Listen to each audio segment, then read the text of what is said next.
अक्सर पूछा जाता है मन और आत्मा में क्या अंतर है। आइए आज जानते हैं मन और आत्मा का अंतर। असल में मन आत्मा का ही एक प्रक्षेपण है। आत्मा आपकी संपूर्ण चेतना है, आपके अंदर जीवन की शक्ति है। इसका वह भाग जो अभी मुझे सुन रहा है, जो प्रश्न पूछ रहा है, जो समझ रहा है, हम उसे मन कहते हैं। इसलिए यदि हमारा मन कहीं और है, हालांकि मैं बोल रहा हूं और शब्द आपके कान में पड़ रहे हैं, फिर भी आप इसे समझ नहीं पाते क्योंकि मन कहीं और है। तो मन के माध्यम से ही हम देखते हैं, सूंघते हैं, चखते हैं, सुनते हैं और स्पर्श का अनुभव करते हैं। वही तो मन है। मन का एक और कार्य है जिसे हम बुद्धि कहते हैं। जैसे मैं बोल रहा हूं, आपके अंदर कुछ कह रहा है, हाँ मैं सहमत हूं या नहीं, मैं इससे असहमत हूं या सहमत नहीं हूं। आपके अंदर कुछ है जो स्वीकार कर रहा है और अस्वीकार भी कर रहा है, यानी कि निर्णय ले रहा है और समायोजन कर रहा है। तो वह बुद्धि है। हमारे अस्तित्व की 7 परतें हैं: शरीर, श्वास, मन, बुद्धि, स्मृति, अहंकार और आत्मा। देखिए, जब हम सांस लेते हैं, लेकिन हम में से कई लोगों को पता ही नहीं चलता कि हम सांस ले रहे हैं। जब तक कि हमें अस्थमा का दौरा या कोई समस्या या बीमारी ना हो, तो हमें पता ही नहीं लगता कि हमारी सांसें चल रही हैं, हम सांस ले रहे हैं। एक बेहोशी है हमारे पास। अगर आप गहराई से देखो, अपने आप को देखो, दूसरों की तरफ नहीं। मेरी बातों को मत समझो, मेरी बातों को मत सुनो। एक बार अपने आप पर ध्यान दो। क्या आपने कभी देखा कि आपकी सांसें चल रही हैं? ध्यान दिया कभी? नहीं। हमें इस बात का एहसास नहीं है कि गहरी सांस लेना हमारे लिए कितना महत्वपूर्ण है। शरीर, श्वास, मन, बुद्धि, स्मृति, अहंकार और आत्मा या स्वयं हम या मैं। आत्मा यह संपूर्ण चेतना है। आप में कुछ ऐसा है जो बदलता नहीं है, जो सभी परिवर्तनों का संदर्भ बिंदु है। आपके विचार बदल रहे हैं, आपकी भावनाएं बदल रही हैं, आपके शरीर में बहुत ज्यादा बदलाव आया है। अगर आप अपनी 25 साल पुरानी तस्वीर देखें या 10 साल पुरानी तस्वीर देखें या 5 साल पुरानी तस्वीर देखें, तो आप यह नहीं कह सकते कि यह वही शरीर है जो अभी आपके पास है। आप अभी जो हैं, उससे यह शरीर बिल्कुल अलग है। जैसे तुमने देखा, आपके शरीर में बहुत ज्यादा बदलाव आ, आपका शरीर आकर्षक हो चुका है, सुडौल है। तुम देखो, सब कुछ बदल रहा है जीवन में, प्रतिपल क्षण भंगुर में है, सब कुछ बदल जाता है। तुम कहते हो कि मैं वही हूं, कभी स्वयं को जानने की कोशिश तक नहीं करते। आप अभी जो हैं उससे ये सब बिल्कुल अलग है, लेकिन फिर भी आप वही व्यक्ति हैं जो अंदर कुछ तो होगा जो अबदला है, जो बिल्कुल नहीं बदलता। मन भी बदलता है, बुद्धि बदलती है, चेतना के जो रूप है, प्रकार है, प्रारूप है, वो बदलते हैं। हमारा शरीर बदलता है, हमारी प्रत्येक क्रियाएं बदलती हैं। तो फिर ऐसा क्या है जो कभी बदलता ही नहीं? वो तब भी वही है जब मां के गर्भ में था, और जब गर्भ से बाहर तुमने जन्म लिया तब भी वो वही रहता है। जब तुम लड़ने झगड़ने लगते हो, वो वही रहता है, वो कभी नहीं बदलता। अभी इसी वक्त वो वही है जो पहले था, और जब तुम्हारा शरीर बूढ़ा होगा तब भी वो बदलेगा नहीं, वो वही होगा जो बचपन में आपका शरीर में के अंदर मौजूद था। जब ये शरीर मर जाएगा, गिर जाएगा, शमशान की राख में बदल जाएगा या कब्रों में ढका जाएगा, उसके बाद भी वो जो रहेगा वो क्या है? जो बदलता नहीं। कभी इस पे हमने गौर नहीं किया, क्योंकि हम खोए हैं एक बेहोशी की तरफ। हम कहते हैं ये मेरे बच्चे, ये मेरा परिवार, ये मेरा धर्म, ये मेरी जाति, ये मेरा कुल, ये मेरा वंश, ये मेरा पति, वो मेरी पत्नी। हम क्या क्या पागलपन में बैठे हैं। हमने कभी कोशिश ही नहीं की। जानोगे कैसे? खोए हैं हम लोग, भटके हुए हैं। इसलिए मैं कहता हूं मनुष्य जाति भटक चुकी है अपने जीवन से, अपने सद्मार्ग से, अपने अस्तित्व से, और जब मरोगे तो खाली हाथ चले जाओगे।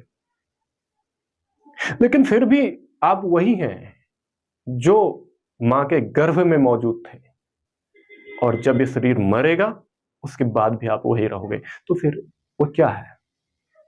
तो आपके अंदर कुछ ऐसा है जो तमाम बदलावों के बावजूद नहीं बदल रहा। आपके भीतर का जो वो न बदलने वाला पहलू है, या फिर वह संदर्भ जिसके द्वारा आप बदलाव को पहचानते हैं, यूं कहें कि यह बदल रहा है। कुछ ऐसा होना चाहिए जो बदलता नहीं है, तो वही आत्मा है। जब हम इसकी गहराई में जाते हैं तो यह अद्भुत, आश्चर्यजनक और ज्यादा अद्भुत होता जाता है। आपके सामने एक अखाड़ा खुलता है और इसकी गहराई में जाने का रास्ता है ध्यान। अगर इस आत्मा को जानना है तो ध्यान से जाना जा सकता है। ध्यान का मतलब मैं ये नहीं कह रहा हूं आप किसी लफ्ज को या शब्द को पकड़ लो, जैसे राम राम राम राम बोलने लग जाओ, ये पागलपन है। ये रिपीटिशन और रिमेंबरिंग दोनों पागलपन के सीधे सीधे एग्जाम्पल हैं, निशानियां हैं।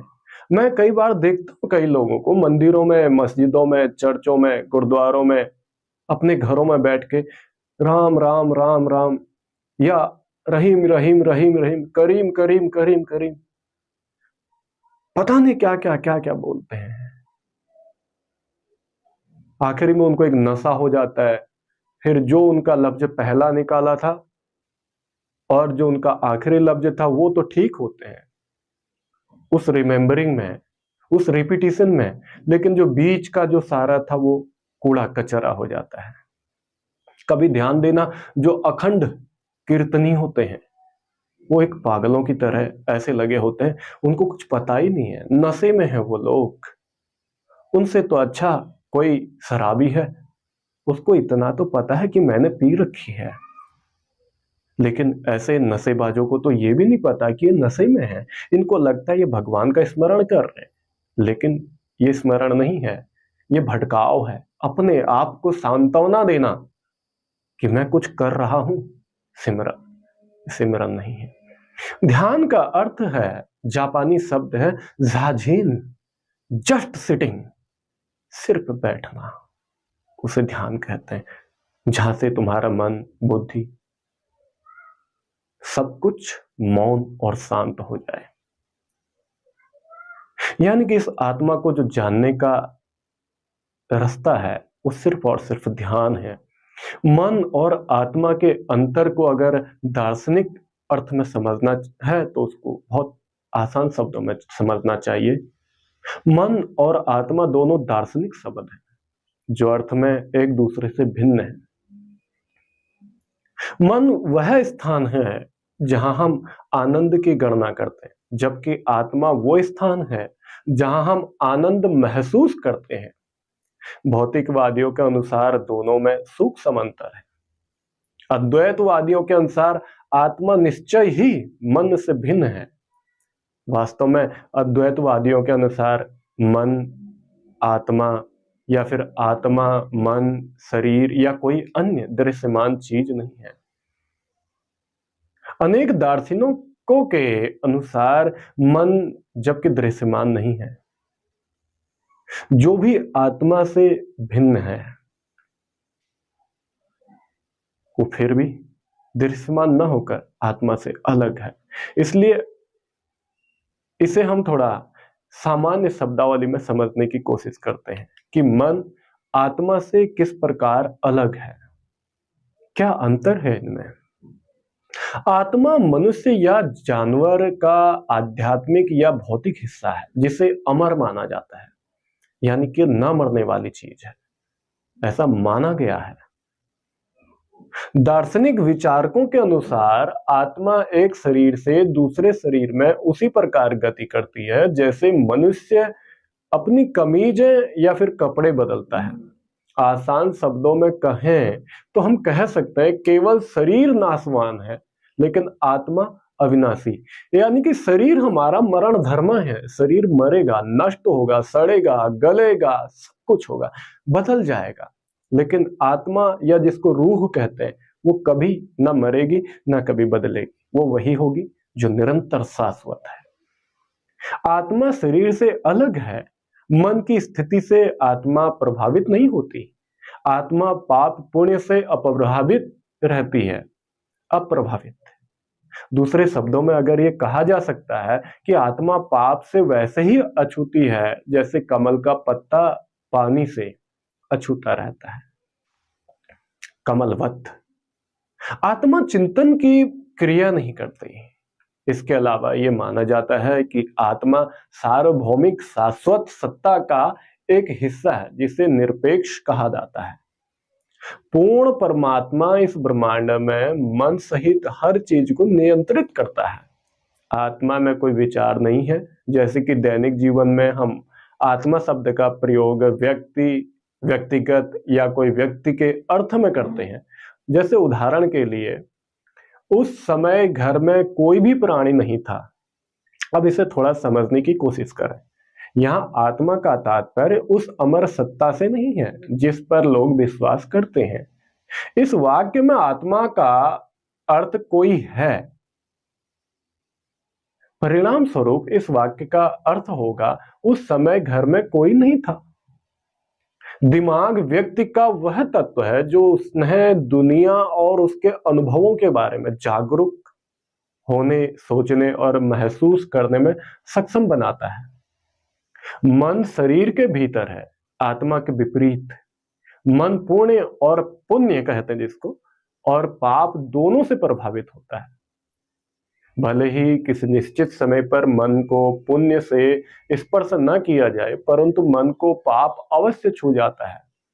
दिमाग में सोचने की क्षमता होती है, या फिर यह कहा जा सकता है कि दिमाग सोचने की क्रिया करता है। मन को वश में करना कठिन है लेकिन नामुमकिन नहीं है।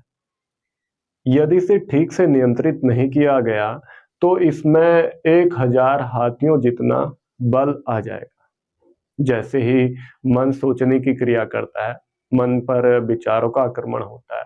विचार कट जाने पर हमारा मन शुद्ध होता है। एक शब्द के रूप में मन का उपयोग रोजमर्रा की अभिव्यक्तियों में किया जाता है, जैसे मुझे बारिश से कोई फर्क नहीं पड़ता। यहां मन का अर्थ है किसी बात से चिंतित, नाराज या परेशान होना। अर्थात इस संदर्भ में अभिव्यक्ति का अर्थ होगा मुझे बारिश की चिंता नहीं है। अब मन और आत्मा के बीच के अंतर को थोड़ा और आसान शब्दों में स्पष्ट मैं आपसे करना चाहूंगा, जिससे आप इसको आसानी से समझ सको, जिससे आप इसके तंत्र को आसानी से समझ पाओगे। मैं इसे अलग अलग और आसान विकल्पों में आपको समझाता हूं। पहली बात, आत्मा मनुष्य या जानवर का आध्यात्मिक या अभौतिक हिस्सा है जिसे अमर माना जाता है। अब दूसरी बात यह है कि मन व्यक्ति का वह तत्व है जो उन्हें दुनिया और उसके अनुभवों से अवगत होने, सोचने और महसूस करने में सक्षम बनाता है। तीसरी बात यह है कि आत्मा शरीर से अलग है जबकि मन शरीर के भीतर है। कहने का मैं ये नहीं कर रहा हूं शरीर छोड़ के आत्मा कहीं और है। मेरे कहने का मतलब ये है आपके शरीर में संपूर्ण रूप से आत्मा विचरती है, लेकिन शरीर से भिन्न भी है, अलग भी है। अगर शरीर नहीं होगा तो आत्मा कुछ नहीं कर सकती। अगर आत्मा नहीं है फिर शरीर भी कुछ नहीं कर सकता।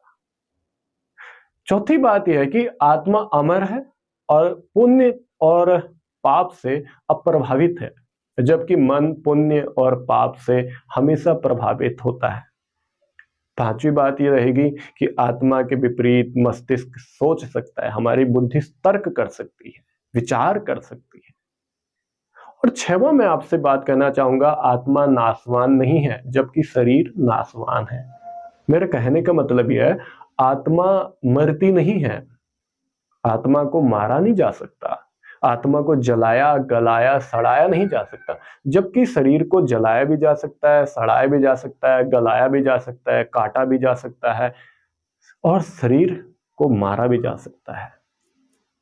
सातवीं बात मैं आपसे इस विकल्प में देना चाहूंगा कि आत्मा के विपरीत मन पर विचारों का आक्रमण होता है, क्योंकि मन हमेशा विचारों में घिरा रहता है। आठवां मैं आपको विकल्प ये दूंगा कि रोजमर्रा के जो उपयोग हैं, इनमें आत्मा शब्द का उपयोग व्यक्ति व्यक्ति या कोई व्यक्ति के अर्थ में किया जाता है, यानी कि व्यक्ति एक दूसरे किसी व्यक्ति के रूप में या फिर किसी और व्यक्ति के बारे में, स्वयं के, किसी दूसरे के, या फिर किसी ऐसे इंसान के जो आपके अभी समक्ष ना हो। मन का उपयोग, जो मैं आपको आखिरी अपना मंतव्य दूंगा, जो मेरा इस व्याख्यान का आखिरी विकल्प होगा, मन का जो उपयोग है किसी बात से चिंतित, नाराज या व्यथित होना है, इन शब्दों के लिए किया जा सकता है, इन क्रियाओं के लिए किया जा सकता है, लेकिन आत्मा के लिए नहीं। लेकिन अगर इसकी आखिरी गहराई को समझने लगते हैं हम, तो हमें पता लगता है कि मन और आत्मा दोनों एक ही ऊर्जा के दो अलग अलग तत्व हैं। कितनी मजे की बात है। अब मन, आखिरी तल पर जब हम इनकी खोज करते हैं, तो मन और आत्मा विद्युत के एक ही समीकरण है, लेकिन अलग अलग तत्व हैं। इसलिए हमें लगता है कि मन और आत्मा दोनों अलग अलग हैं, जबकि गहरे से गहरे खोजने पर मन, आत्मा और ये संपूर्ण ब्रह्मांड एक ही विद्युत या फिर कहो किसी ऊर्जा से बने हैं, या फिर ये कह सकते हैं ये एक ही विद्युत या ऊर्जा से बने हैं, या ईश्वर की शक्ति से बने हैं। और किसी गहरी खोजबीन करने के बाद यह कहना उचित और सही होगा कि मन और आत्मा एक हैं, लेकिन यह कहने से पहले आपको इन दोनों के गुण, धर्म और विशेषताओं को समझना होगा। अगर आप इन्हें समझने में असमर्थ हैं, तो आप इन्हें दो अलग अलग सत्ताएं कह सकते हैं। लेकिन अगर आप इनके गुण, धर्म और विशेषताओं को समझते हो, जानते हो, तो आप इन दोनों को कभी अलग नहीं कह पाओगे। उसके बाद आप कभी ये भी नहीं कह पाओगे कि ये ब्रह्मांड में सब कुछ अलग है। नहीं, आप खुद कहोगे कि समस्त ब्रह्मांड मुझ में है और मैं समस्त ब्रह्मांड में व्यवस्थित हूं। उम्मीद करता हूं आप मन और आत्मा के अंतर को समझने में सफल हुए होंगे मेरे इस व्याख्यान में। और अगर आपको काफी हद तक इन चीजों को समझने में और सहायता मिल रही है, या आगे और कुछ जानकारियां चाहिए, तो आपको हमें आगे साथ देना होगा। इस मानवीय जीवन को बचाने के लिए हमारा सहयोग करें और आगे मानवता मिशन को अपने मित्रों, दोस्तों के साथ शेयर करें, जिससे हम इंसानियत को बचा सकें, किसी भी प्रकार के जाति, धर्मवाद या किसी भी प्रकार के भेदभाव से हम इस मनुष्य को मुक्त कर सकें। आप सबका बहुत बहुत धन्यवाद। और आखिरी में आपके भीतर बैठे उस परमात्मा को मैं प्रणाम करता हूँ। मेरा प्रणाम स्वीकार करें।